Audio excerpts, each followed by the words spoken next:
the Rambler Network. It is time for the February 2026 book recap. It is the first month that I've done here that has a theme. January didn't have a theme, and February has a theme. I have a plan going forward that every other month will have a theme. Instead of every month having a theme, and it would probably get stale for me, every other month won't have a theme, so I'll basically every other month I will be able to read whatever I want. And then every other month, like February had a theme. March will not have a theme. April will have a theme. May will not have a theme, so on and so forth. That keeps it interesting for me because then I'm not constantly locked in a theme like, oh, I want to read this. Oh, I can't. Because that theme's not till November, or I don't know if November has. I haven't mapped out. I know what the themes this year are going to be, but I'm not going to announce ahead of time.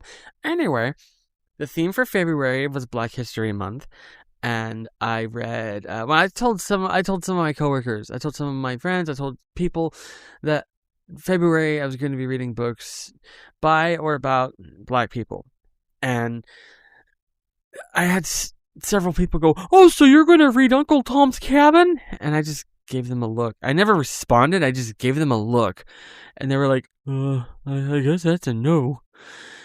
No, I did not read Uncle Tom's Cabin. I don't know why that. And then I also had people say, ask me if I was, did you read the Martin Luther King Jr. Biography? And it's like all they knew about like the Black History Month was like surface level stuff, and I'm like, no, I'm not reading that. And not because it's bad or anything. I'm sure it's good. The Martin Luther King one. I just I wanted to go deeper, and so I did. I started with Black AF History: The Unwhitewashed Story of America by Michael Harriot, read by the author. Started on the 1st of February, finished the 6th of February. This one, yeah, I will say I bought this one physically after I finished the audiobook. Like halfway through the book, I was like, no, I gotta buy this. I gotta buy this book. And it was really good.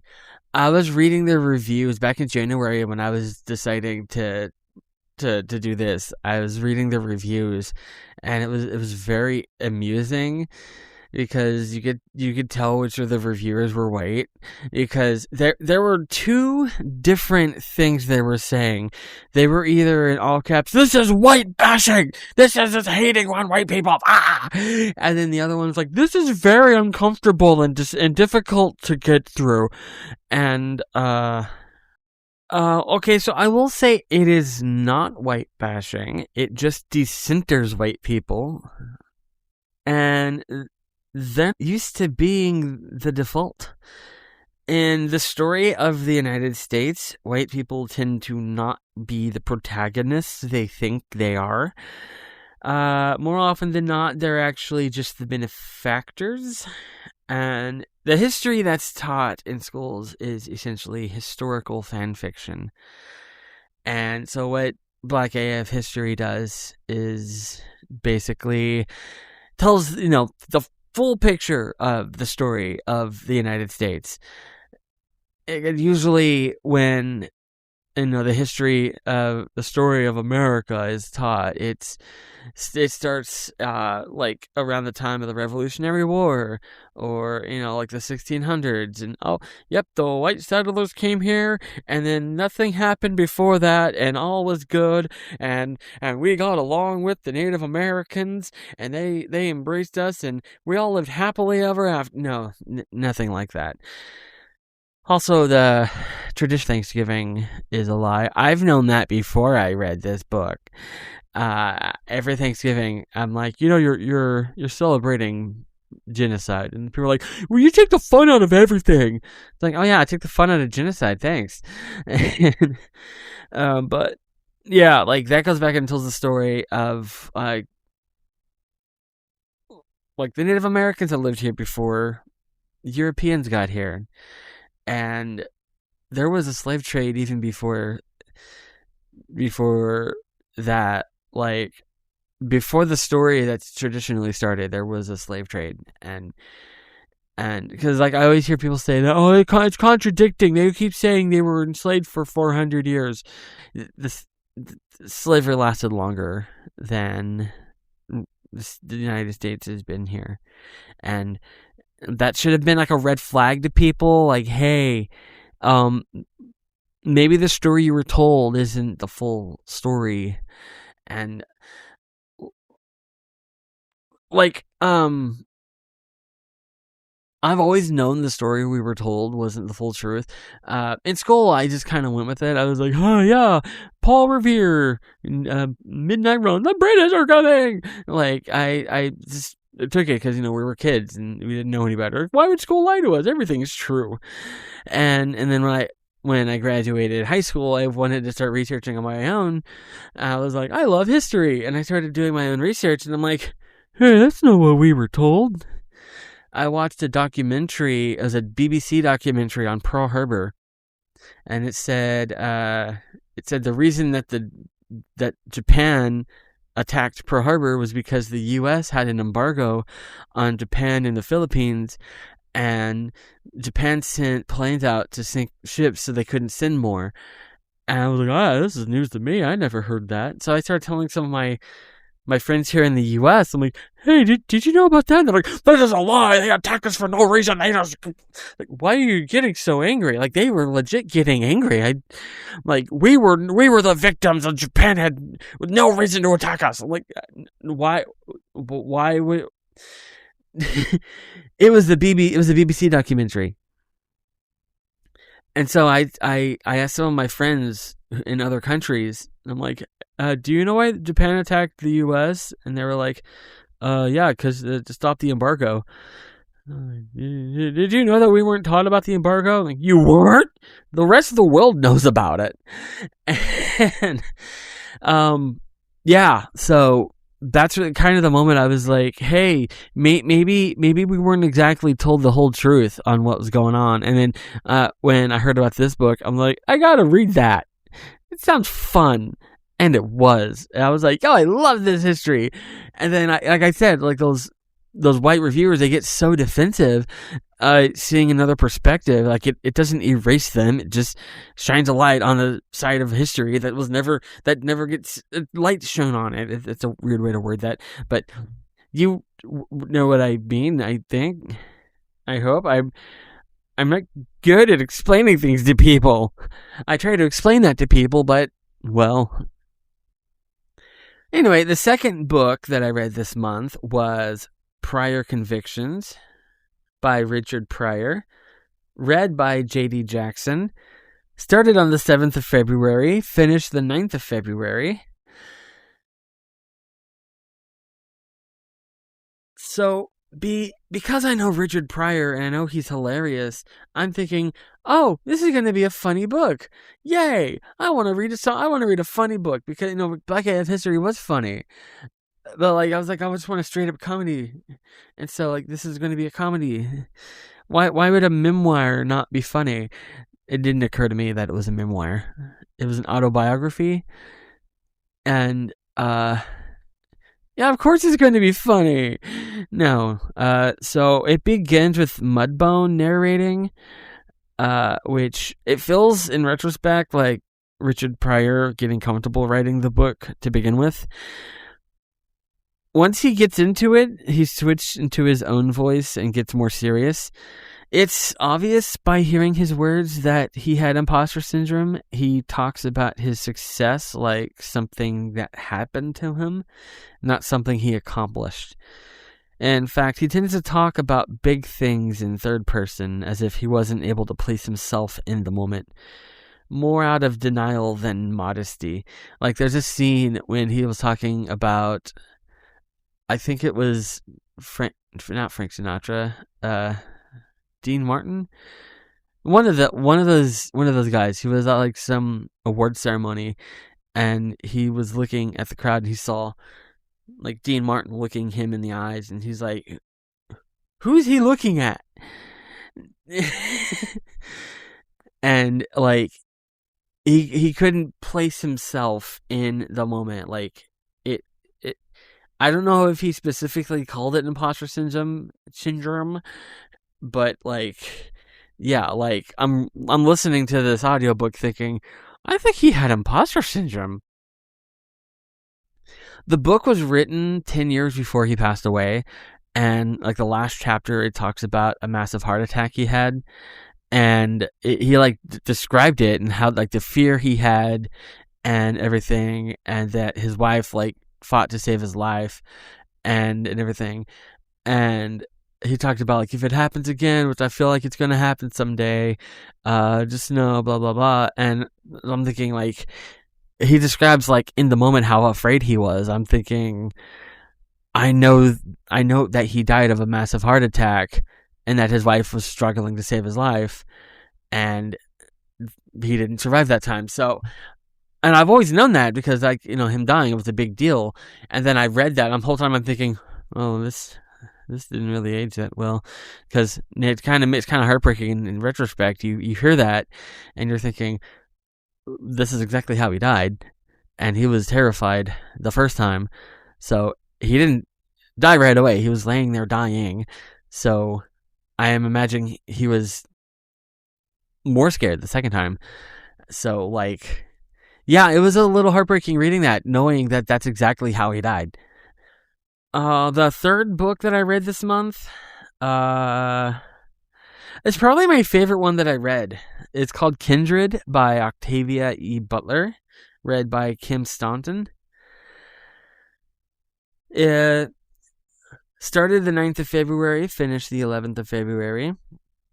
Kindred was kind of intense. It was a time-traveling story where her name is Dana, and she gets transported back to the early 1800s, the slave time. And yeah, if you've ever read it, I highly recommend it. When I was asking some of my friends, like, what book should I read this month, and that was like the number one recommended book. I'm like, oh, okay, I'll take your word for it. And yeah, I think it's my favorite book this month. Like, it was really good with the characters. Like, I really, I was gonna say I really love the world, but like, not really. Like, from a storytelling perspective, yeah, it was like really good, but like, I wouldn't want to live in that world. It was really awful. I mean, even though it was technically the real world, early 1800s. You know what I mean? I never knew whether or not to like Rufus. He seemed like a friend to Dana, but then he'd treat her like one of the slaves. But then he'd go back to being a sympathetic character. Though, I guess that's the point. People are more complicated than just good and bad. Even someone as seemingly unlikable as a slave owner could be a sympathetic character sometimes. In Kindred, the horror isn't just slavery itself, it's adaptation. At the beginning, Dana is disgusted. She argues and resists mentally. By the end, she negotiates and makes strategic compromises, and even talks about buying and selling people in practical terms. Not because she approves, but because she survives. That's the chilling part. Butler wasn't asking, was slavery evil? Obviously it was. She's asking, how quickly can human beings normalize evil, and they have to live inside it? The answer is frighteningly quickly. Dana doesn't become morally corrupt. She becomes contextually functional. That's the quiet horror.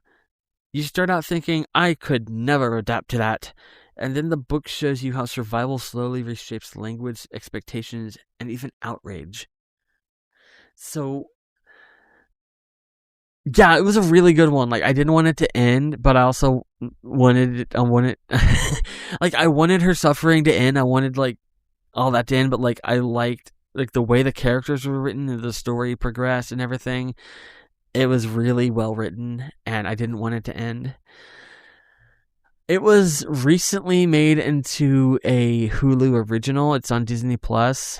I watched the first episode, and I figured there'd be a few changes, but I didn't really like the changes that they made.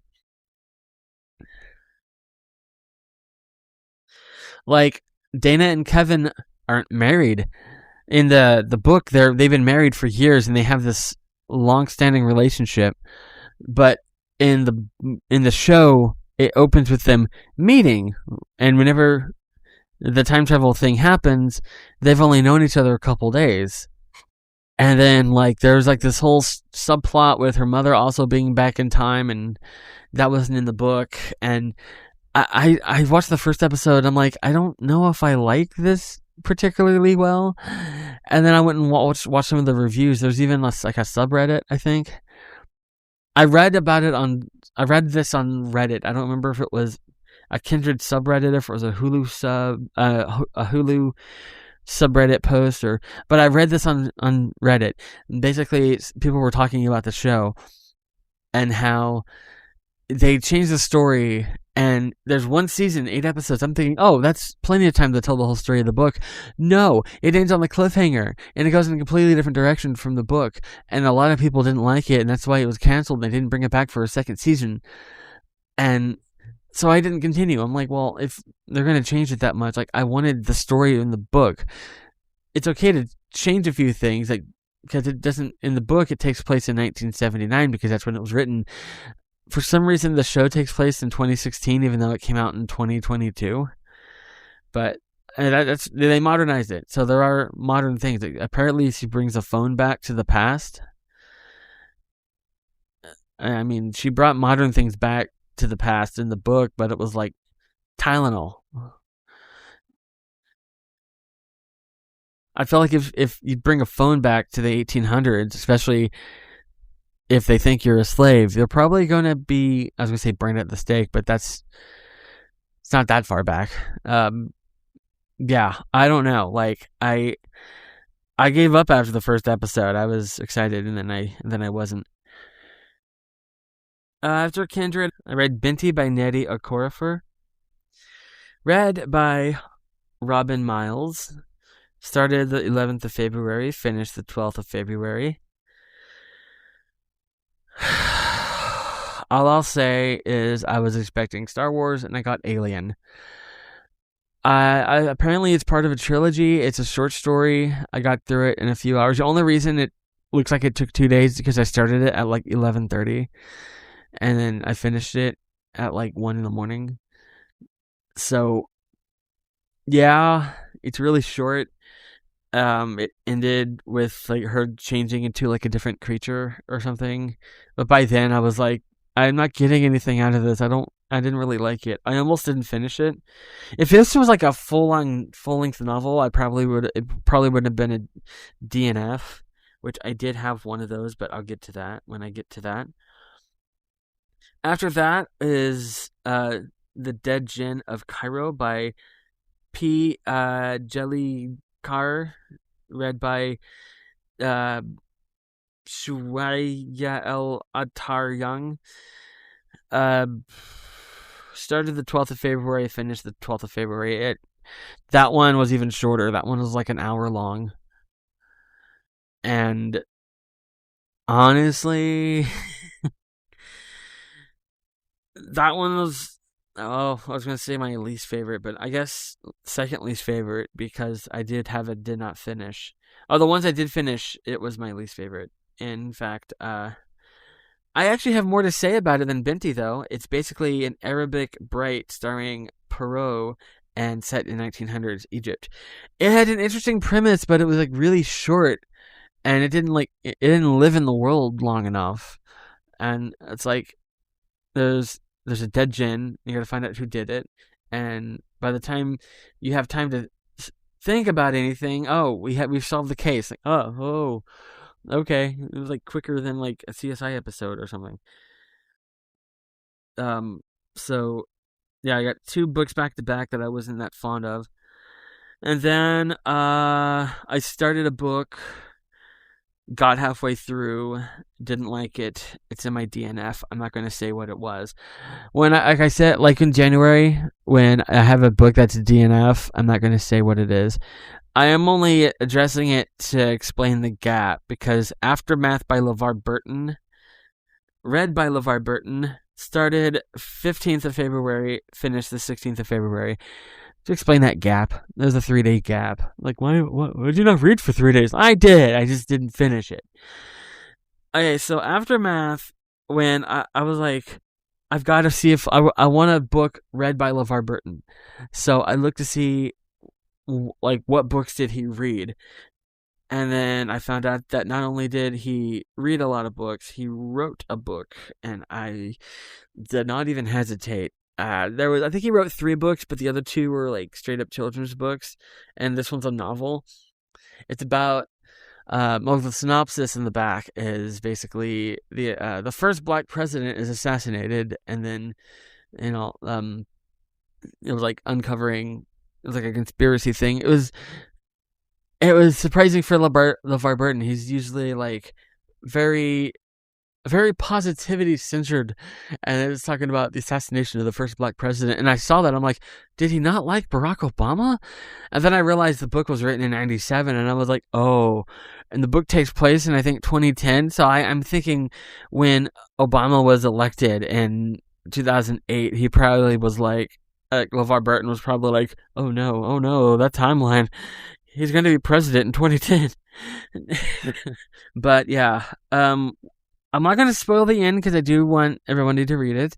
When it gets to the plot twist, my initial reaction was that it was Get Out before Get Out existed. But the fact that it wasn't the first time that's been used in fiction shows it's a genuine fear. And yeah, like when it got to that part, I was like, hey, it actually was really unnerving. Like, it's done differently than in Get Out. I think it's more disturbing in this book than it was in Get Out. In Get Out, they just did like a surgery to like take the top half of your head and then like swap it out, and then like they did a thing with the consciousness, and it was like, oh, that's a little unnerving. But this one, it's like very graphic, and I'm like, I don't like this. It's like, LeVar Burton wrote this? Was he okay? And then the final book of the month, I was going to read, there was 2 more books I was going to read, but the second half of the month, I got really busy with work and everything going on. So even though it's not particularly a long book, it took me the longest it's taken me to read any book so far this year. It's The Help by Catherine Stockett, read by Jenna Lamia, Bonnie Turpin, Octavia Spencer, and Cassandra Campbell. Started on the 16th of February and finished the 26th of February.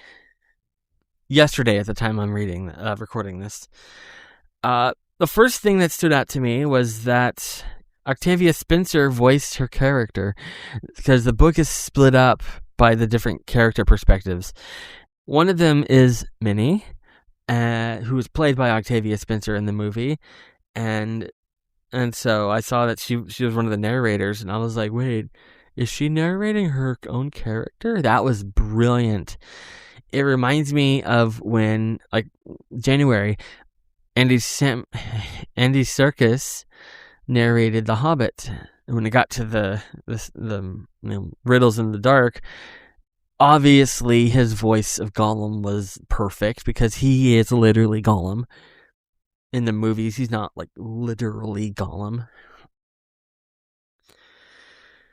But yeah, The Hobbit, like, I'd seen the movie when it first came out, but I didn't remember a whole bunch. I remembered the pie scene. That's the only thing I remembered. I didn't remember the context behind it. I just remember laughing, thinking it was funny. But it ends with change and hope, but not revolution or systemic justice. It is not a story about overthrowing the system, but people surviving it. On a little side note here, the book constantly describes Skater as basically unattractive, and no one likes her. She's ugly, and she's too plain looking, and it's just like every time, like, she narrates, she talks about that, like how no one will ever want her because she's too boring looking and she's too plain. And then they cast Emma Stone, and I was like, ugh.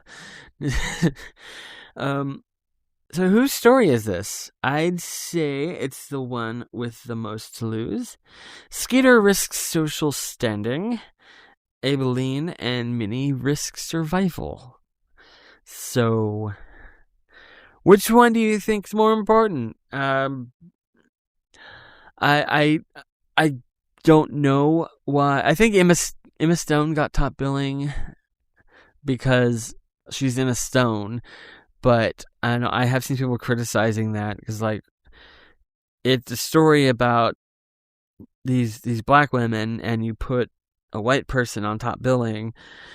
So I don't know. My thought when the people were complaining about that was, well, I think hers was the biggest name in the movie at the time. So that might have been why. She's one of the main characters, and that was her name was the most known at the time. One of the most known. I think Viola Davis is in here. Isn't she all? I think she's been famous longer, actually, now that I think about it. Yeah, Viola Davis should have been the top billing. Okay, yeah, no, it was a white thing. Never mind. When you think it through, it's like, okay, it makes sense when you think about it. That's why they say you got to think things through before you record them onto a podcast and not edit it out in the editing process. Okay, I'll leave that in. Also, I want to point something out that I noticed. While Hilly was very clearly a racist, she didn't see herself as one. She said, there are some real racists out there. As if she wasn't one herself. Like, what are you talking about? I did something interesting with this book. I kind of did what I tried to do with Kindred. After I read the book, I started to watch the show, and I'm like, yeah, I didn't like that. Well, I only knew about the book because of the movie, and the movie's currently on Disney Plus. So, literally, as soon as I finished the book, I pulled it up on Disney Plus. Like as it was doing the closing thing on the audiobook, I was pulling up Disney Plus, and as soon as it stopped on Libby, that's where I checked it out. As soon as it stopped, I pressed play on the movie. And something I found interesting is there's a lot in the movie that they left from the book. Like they changed very little, and in fact there's like whole lines lifted from the book, which I know it's an adaptation. Surprising they left it's based on the book and they left lines in, but I've seen enough adaptations to know that that's not rare but uncommon. Like they'll usually leave like similar lines, but like there's enough. It's like, oh, I remember that line. It happened enough times in the movie that I noticed, and it was like, wow, this is like a straight up adaptation. Yeah, there were 2 more books I was gonna read for Black History Month, but they were long, so I'm gonna save. Like I had those. I know this is the 27th of the month, and tomorrow's the last day of the month. I would not have had time to do that. Something that gets brought up a lot is Black History Month was given to the shortest month, which I don't know if that was intentional, but knowing, after reading Black AF history, I think we all know it was on purpose. But those 2 books I'm saving for next February. I was telling one of my coworkers, like, yeah, I was going to read these 2, but I'm going to wait till next February. And they're like, so you're only reading books by Black authors during Black History Month? Like, no, not particularly. But these 2